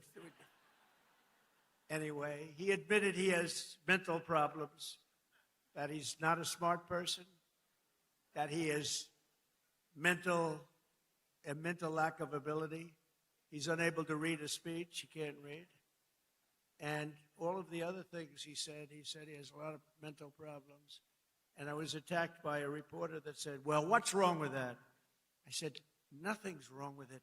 But I don't want the President of the United States to have a cognitive deficiency. Okay. Right? And when he admitted this, I said, I think he just lost the Democrat nomination. What do I know? But you know what? I'm for everybody. But you know, when it comes to president, you got to be sharp. You got to be sharp as hell. One of the greatest victories we have achieved for hardworking Americans with the help of our great Republican majorities in Congress is no tax on tips, no tax on Social Security, and as I told you before, no tax on overtime, which affects you. 800,000 Kentucky seniors. And every Democrat voted against it. So remember, and they'll terminate it. If they take power, they'll terminate it. 800,000 Kentucky. So you have, think of that, you have no tax on Social Security, 800,000 seniors, and they will end it. We got to win the midterms. We also made interest on auto loans tax deductible. First time that's ever happened, but I did put a little proviso. The car has to be made in America for you to get it. Our tax cuts are projected to raise incomes in the Commonwealth by $5,400, boost household take-home pay for you by nearly $10,000, and protect more than 84,000 Kentucky jobs at a minimum. And some of the jobs we're creating or protecting are right here at Verse Logistics. So let me call up your outstanding CEO, Paul. Come on up real fast, Paul. Come on. Paul Verse. Come on up here, Paul. Let's go. Do it fast, Paul. They don't want to hear from you.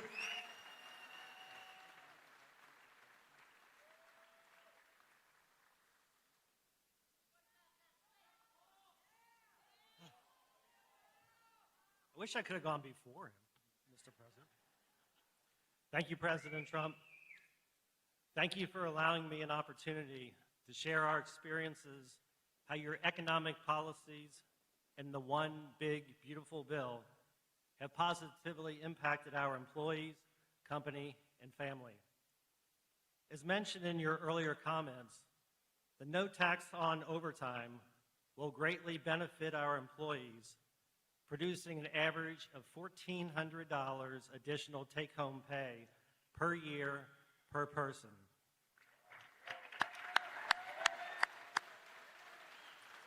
With this amazing benefit, the savings they will realize can be used to take a family vacation, provide further education for their children, pay bills, or make a down payment on a house or car. Our family and companies have a mission of giving back to our communities. The savings from the lower tax rates and permanently full expensing of equipment will allow us to invest back in our local communities of supporting nonprofit organizations and providing educational scholarship money for students attending local high schools and colleges. Many of our versed family owners and members who are with us today understands how vital the extension of the estate tax credit exemption is for the continuity and succession planning of our great family business. Our sweat and equity are tied to this building, many others, and our business. Without this extension, it is possible our thriving business would one day need to be sold to pay family estate taxes. President Trump, this is all possible because of your vision to make America great again.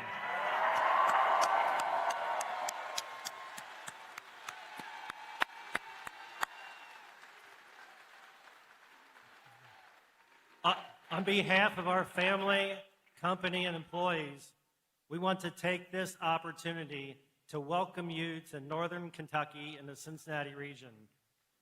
You are in the heart of Kentucky, home of bluegrass, faster horses, and the best damn bourbon in the world.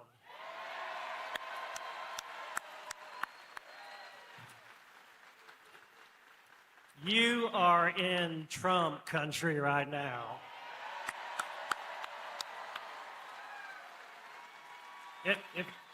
Wrapping this up, if we can just take a pause, and I'm going to say a quick little prayer for President Trump, if I could.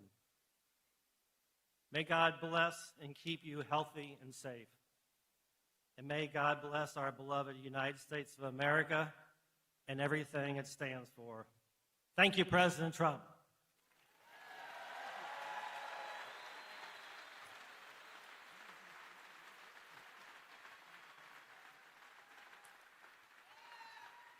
Thank you, Paul. Wow, he did a good job. You think that's easy to do? That's not easy. Oftentimes I'll say to the head of a company, please come up and say, no, I don't want to do it. Very good. Thank you very much. Thank you for the prayer. Also with us today is Sammy Biddle, who works at the restaurant and bar in nearby Newport, Kentucky. Sammy makes over half of her income through tips. And now, thanks to the no tax on tips, her tax liability has been slashed by more than 50%. The average filer's tax refund this year has soared to nearly $4,000. You're saving $4,000, and Sammy's receiving even more, over $5,000. So Sammy's going to make over $5,000 more than anticipated, all because of the great, big, beautiful bill that the Republicans got passed. But with not one Democrat vote. They want to raise your taxes. They're going to raise your taxes. So, Sammy, come on up for a second and say hello, Sammy.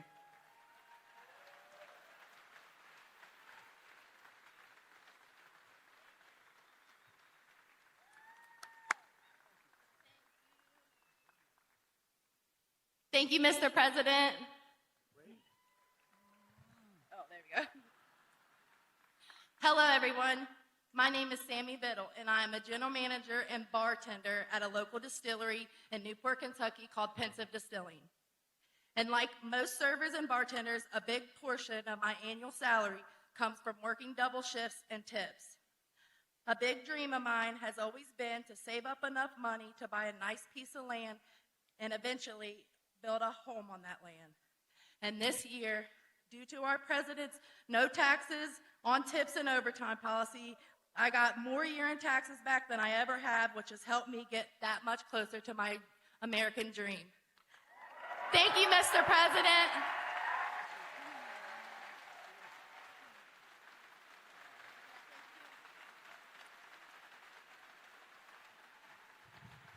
That's pretty good, right? Thank you, Sammy. So millions and millions of Kentucky families have more money in their pockets thanks to what we did with respect to tax cuts. And I just described what every single Democrat in Congress voted against it. Every single one, not one voted for it. They want tax increases, along with just one Republican voted against. You know what the name is? He is the worst person. His name is, what the hell? How did he ever end up in Kentucky? His name is Thomas Massie.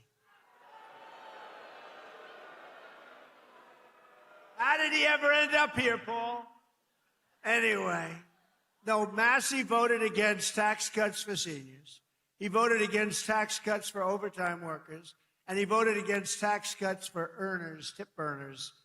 No, he wanted to increase the taxes. He voted with the Democrats. He voted against our historic funding for border security.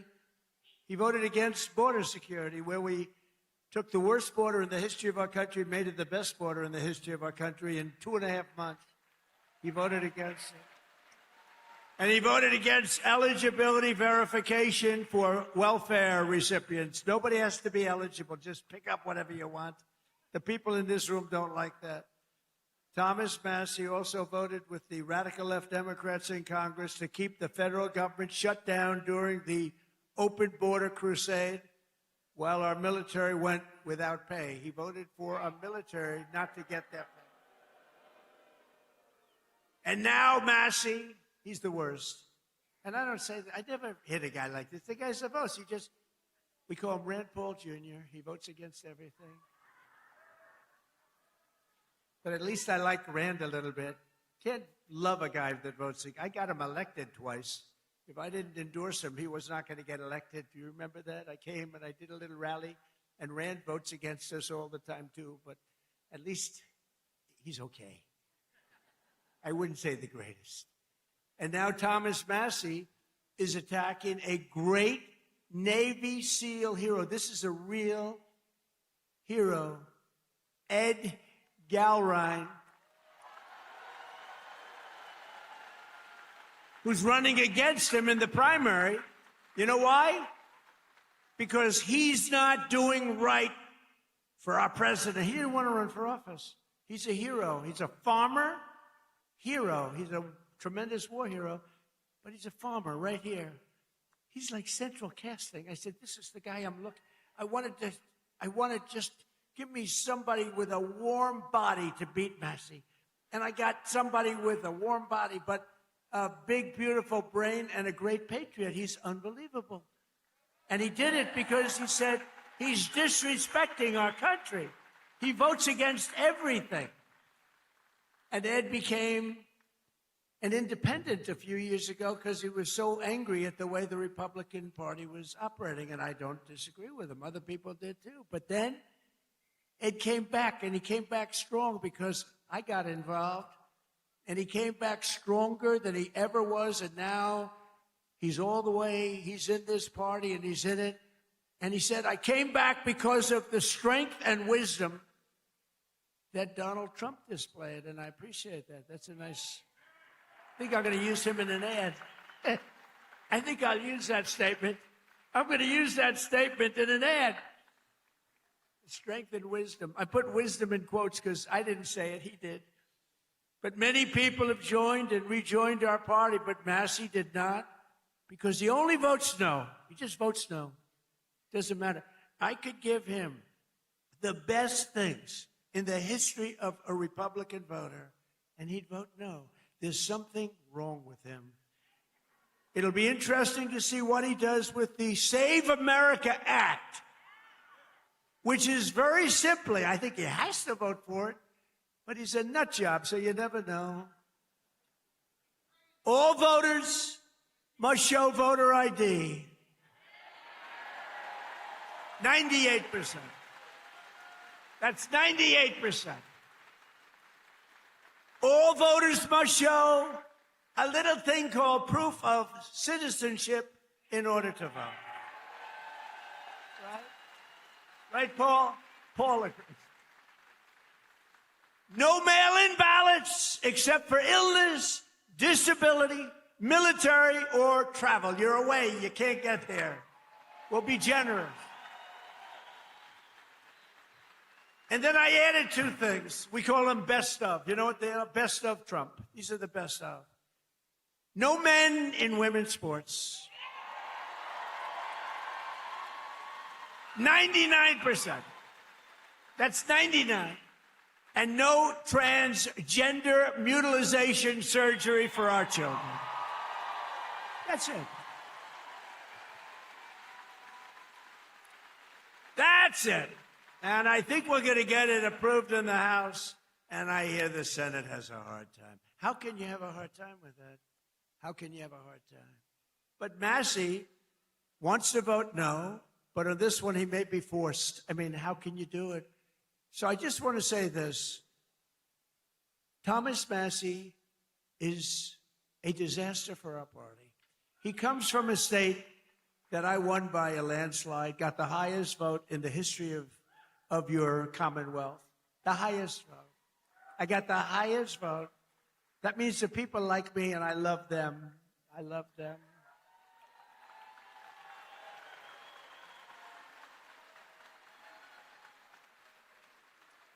I love them more than they love me, but I still got the highest. Remember with your mother, I love you more than you love me. We revert back to childhood. But Massey's a complete and total disaster as a congressman and, frankly, as a human being. You know, he's got one thing going. He went to a good college. But I know a lot of stupid people that went to a good college. And my uncle was the longest-serving professor in the history of that particular college, university, MIT. 41 years. My uncle was there 41 years, so that means I have much better blood if you go by that. But I went to the hardest college of all to get into, the Wharton School of Finance. That means I'm real smart. We got to get rid of this loser. This guy is bad. He's disloyal to the Republican Party. He's disloyal to the people of Kentucky. And most importantly, he is disloyal to the United States of America. And he's got to be voted out of office as soon as possible. On the other hand,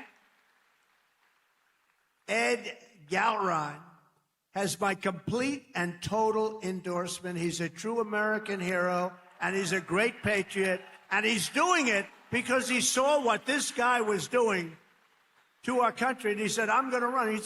He's now a farmer, successful farmer, and I can tell you, he's strong as hell. He shook my hand. My hand is still recovering.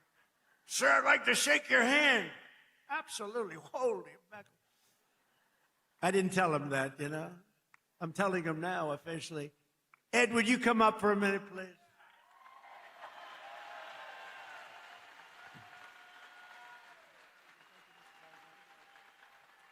Mr. President, welcome to Kentucky, and thanks for coming to the heartland. Because you are loved and admired here for your courageous leadership of our great nation at such a critical time in history. Thank you, Mr. President. Thank you. This is the land of we the people, right here. I want to thank you for your endorsement, because once you did that, my support skyrocketed. So I look forward to serving to the people as their representative of Kentucky District 4. Because as you folks know, you deserve an authentic, true Republican conservative that stands shoulder to shoulder with our president and the Republican Party and against the Democrats who are trying to destroy our nation.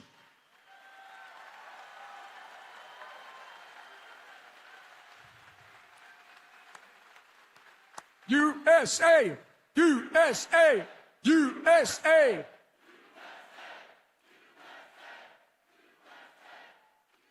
So, Mr. President, I will stand with you and the party to put America first and Kentucky always.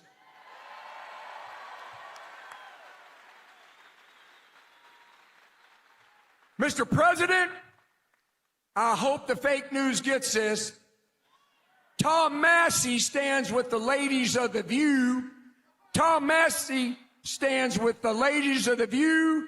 Mr. President, we stand with you. Fight, fight, fight! USA! USA!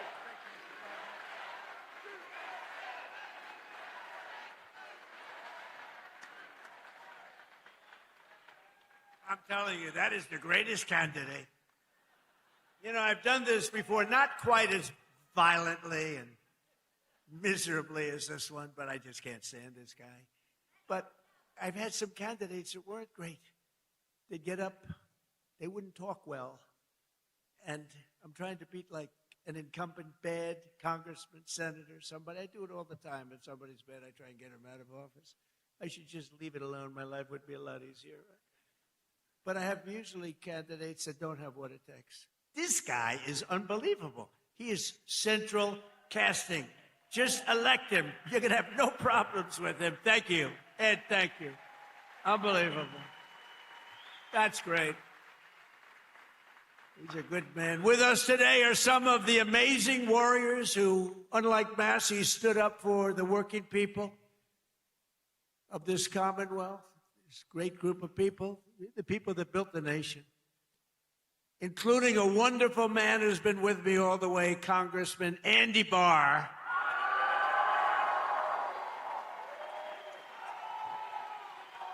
All the way.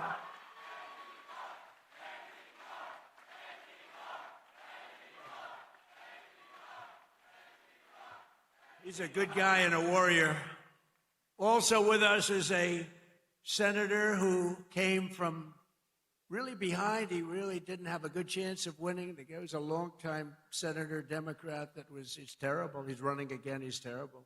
He was a terrible radical left lunatic.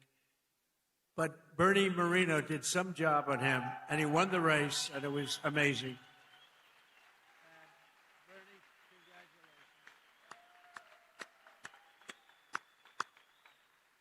And thanks as well to CMS Administrator. You just saw him working, Dr. Mehmet Oz. He was just working.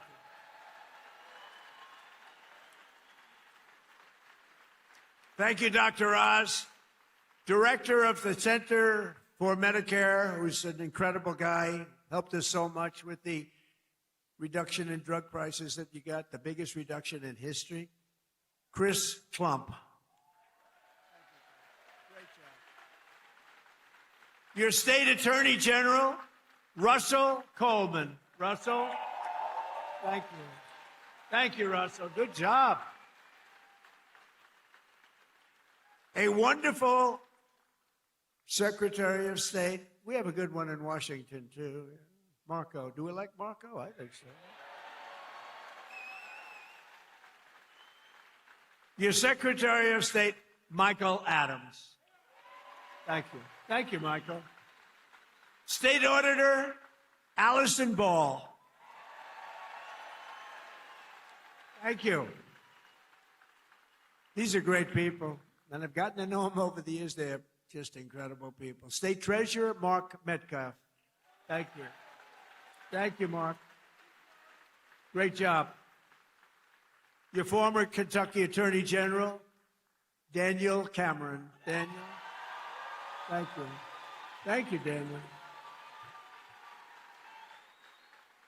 And Chairman and CEO of Morris Industries, a good man, Nate Morris. Nate, thank you. Now, also with us is a local legend who did quite well suing the Washington Post and various and sundry others. Where's Nick Sandmann? Come here, come on. Hurry up, Nick. He's a young guy. He can get up here.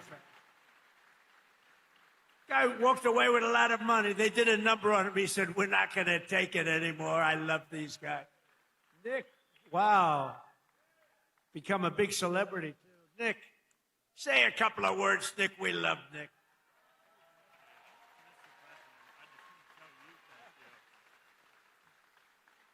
Well, thank you.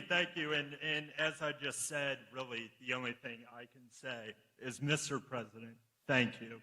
Thank you, and thank you to all of you, because it's us together which can beat the radical left. So thank you. We will always stand with you.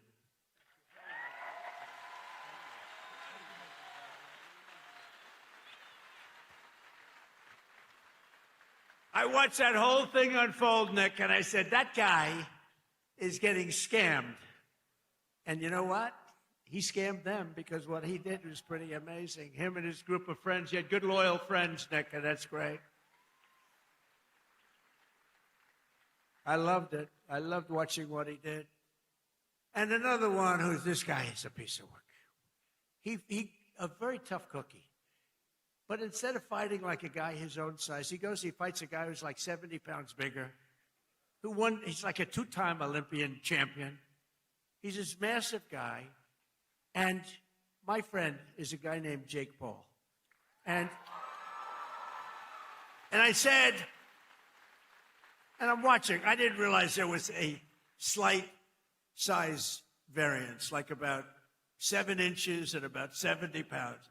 This guy fought like, I tell you what, he is courageous. He's an incredible guy. He's got a brand new, beautiful fiance, and you're not allowed to use the word beautiful when describing a woman anymore. It's the end of your political career, but I'll say it anyway. What the hell?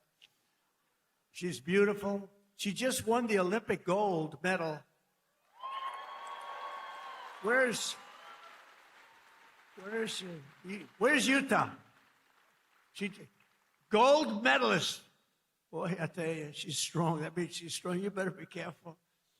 She's a beautiful person, and she's a big, strong athlete. I watched her win that gold, and they have an expression, if that were a fight, they'd stop it, right? She's great.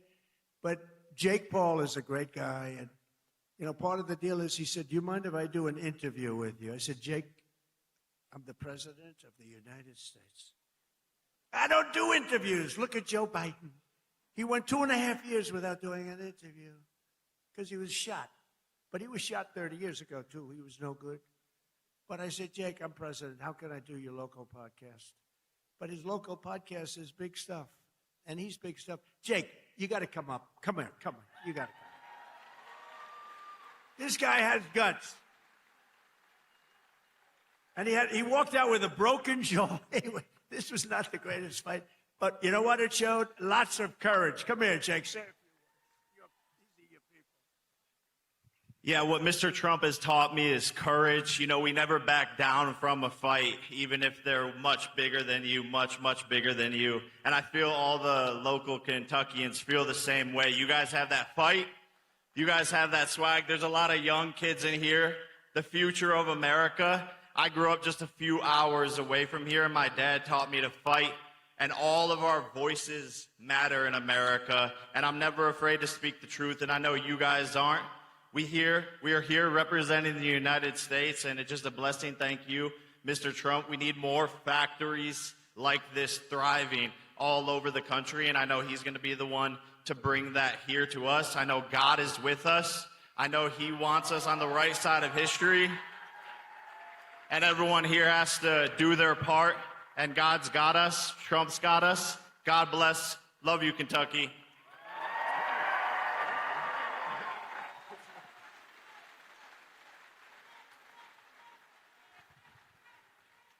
No, he's a great guy. He's a courageous guy and a talented guy. He's a hell of a fighter, too, by the way.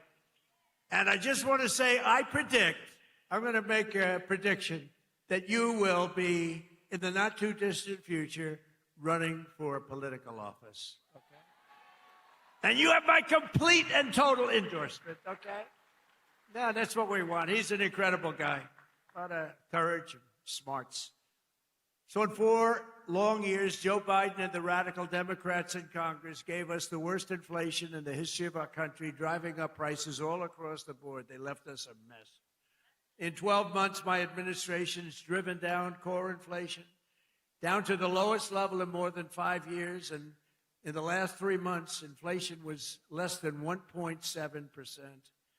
Under our policies, prices for chicken, eggs, cheese, butter, potatoes, and fresh fruit are lower today by a lot than when I took office. Hotel rates, automobile prices, and rent payments are way down as well. As a result of my direction to purchase $200 billion in mortgage bonds, a risky move, perhaps, but not for me.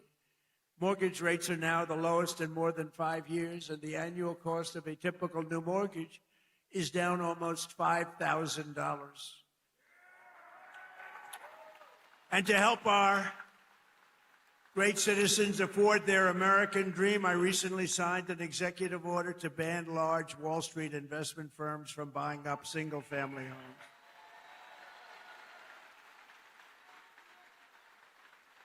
Under my most favored nation agreements for drug prices, we're also slashing drug prices at record levels, with price differences of 400, 500, 600, and even 700%. Can you believe it? And I got that with the drug companies, and then I had to convince foreign nations that it's not fair, and I used the word tariff, the beautiful word. I always said one of my most favorite, most beautiful words. I used to say it's my favorite word, most beautiful word, and the fake news killed me. They said, what about your wife? What about God? What about religion? What about your children? I said, okay, it's my fifth favorite word. Now I don't get in trouble. No, they actually went after. I said, it's my favorite word in the dictionary, the word tariff. And they killed me. These guys, they are the worst. For decades, Americans have paid the highest drug costs in the world, but now, thanks to our policies, Americans are going to be paying the lowest drug prices paid anywhere in the world.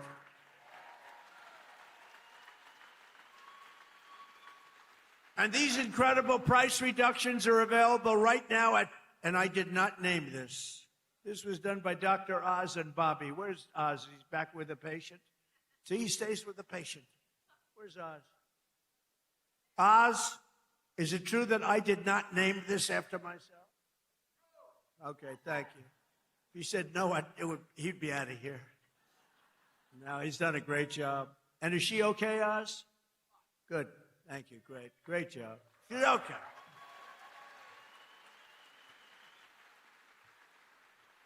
So it's available right now, these really low prices, TrumpRx.gov. TrumpRx, and people are using it in record numbers. He named it, I didn't name it. I'm not sure I want my name on drug. Well, drug reduction is probably good, right? If prices ever go up, I'm going to say, get my name off there. But they're not going to go up. They're only going to go down. Other presidents tried to do it, but all they did was talk. It was all talk, no action. I got it done. I got it done for you. Got it done for Kentucky. But it's doing record-type business, right? Biggest price reduction. I think it's one of the biggest things to happen in medicine because the prices are just a tiny fraction of what they were. So Trump RX is a major step toward a larger goal of reducing the cost of health care for hardworking Americans since the passage of the Unaffordable Care Act. You know what that is? I love the name. The Unaffordable Care Act. Oh, do the Democrats hate me? I wonder who hates me more, stupid Tom Massey or the Democrats? I think it's close. Well, they have Trump derangement syndrome. If we won that war, which we have basically done, if we won that war in one day, he should have done it faster. It's unacceptable. And by the way, if I didn't go in, now they like to complain. It's hard for them to complain. With that military is so incredible. But they like to complain. So let's assume I didn't go in. I was like every other president. Oh, no, let them kill people. Let them get an atomic weapon. Let them get a nuclear weapon that can destroy the world. So let's assume I didn't go in. They'd say, he should be going in. These are the worst people. Since the passage of the Unaffordable Care Act, sometimes referred to as Obamacare, named after Barack Hussein Obama. Have you heard of him? Big insurance companies have gotten rich with our government giving them hundreds of billions of dollars as their stock prices soared up to 1,700%. Under my plan, I want to stop all payments to big insurance companies and instead give the money directly to the people so that they can buy their own health care, which will be better health care at a lower cost, Dr. Oz. Okay?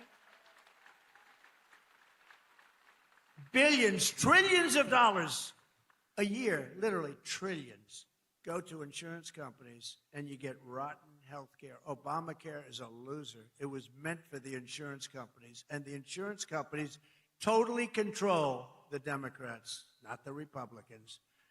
Just over 1 year ago, we inherited a mess, a floundering economy, wide open borders, the worst inflation ever, crime, chaos everywhere. Today, just a short time later, look, we've been there for 1 year. We have the most secure border in U.S. history. The flow of fentanyl across our border is down by 59%. We get it better. The murder rate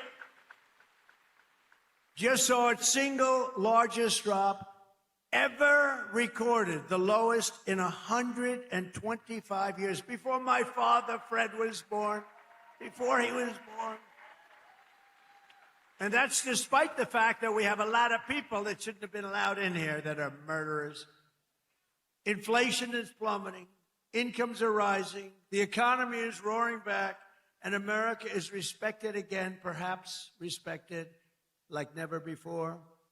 Every single day of my administration, with the help of the great people of Kentucky,